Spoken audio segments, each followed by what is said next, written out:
My first thought was to go into banking, and I interviewed at the Philadelphia National Bank here. And then I interviewed at Wellington Fund. That was the only major, really, firm of any account at all here in Philadelphia. And my mother was dying. She would die shortly after I graduated. I didn't want to be very far away. And Mr. Morgan, the head of Wellington, took quite a shine to me, the founder, one of the great men of the industry, one of the great pioneers. And he had a lot of confidence in me at a time when I didn't have very much confidence in myself, and brought me along and wrote to, when he hired me, wrote to our staff, which was probably 80 people in those days, that I knew more about the industry than they did. And that was, of course, not true, but it was nice to read. I've still got the memo. And so I started there, and we didn't really have any kind of a triangle, sort of an organization chart. But within probably less than 10 years, it became clear I was going to be the heir apparent. And when the company got in trouble, because it was too conservative, Wellington Fund was conservative during the go-go era, and when all the money was going into the wildest kind of mutual funds that you ever heard of, rapid growth, emerging growth, whatever it might be, funds, and we did not have one. So he said, do whatever it takes to fix this company, which happened to be, at that time, publicly held. So I had an obligation to Mr. Morgan to maximize the value of that investment. And I don't want to deflect any blame on anybody but myself.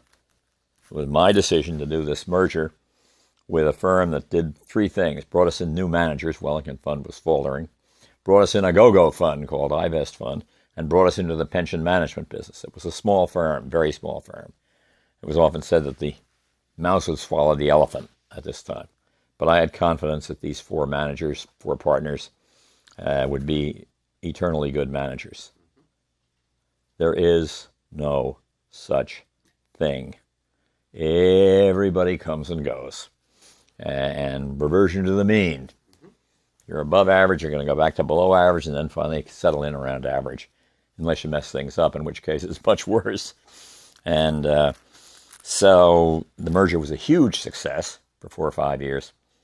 And then the market collapsed in 1974, and my opponents banded together and fired me. So I had it was not, I'd considered it my company, and Mr. Morgan certainly had too. But the reality was that I was out of the Wellington Management Company.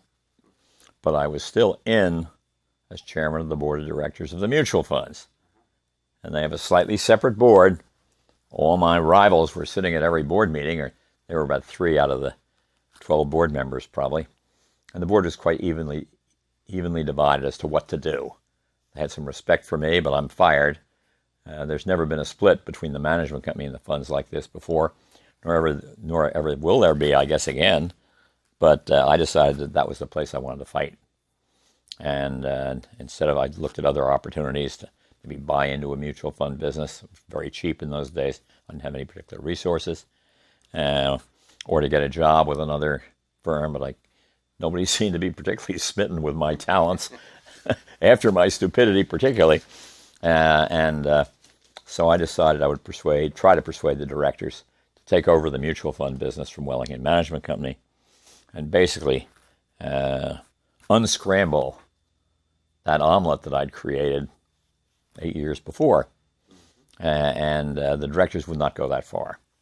So they finally gave me the least palatable option, which was to handle the administration of the funds, the shareholder record keeping, the fund accounting, the compliance, all the administrative side of the business, where you have to be good, but you can't differentiate yourself by being good or even the best.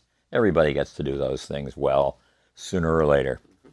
The other, as I often said, 2 legs of the 3-legged stool, marketing and investment management, were barred from my ambit of control. Wellington would continue to do them, in spite of the fact that they had destroyed the Wellington Fund, and the iVest Fund was so bad it only had about another 2 or 3 years of life. And the funds they created, I said it was okay because they were the investment guys. Turned out I knew more about, I'm embarrassed to say, investing than they did, because I had common sense and they had all these high-flown ideas about the world of tomorrow without worrying about what you paid for it. And so the directors finally agreed to do this, and part of our job was to oversee the relationship with Wellington Management Company in terms of how it was doing in marketing and how it was doing in investment management, and make changes if we had to. And but I was not allowed to get into either one or to take over either one. And I knew that wasn't sustainable, so within about a year I decided to get into investment management by starting the world's first index fund, which actually had its genesis in my Princeton senior thesis, where I said mutual funds can make no claim to superiority over the market averages. I think that's a direct quote. So the director said, you can't get into investment management. And I said, this fund isn't managed. And of course, you can have that either way. Right. Disingenuous or a deep and profound insight.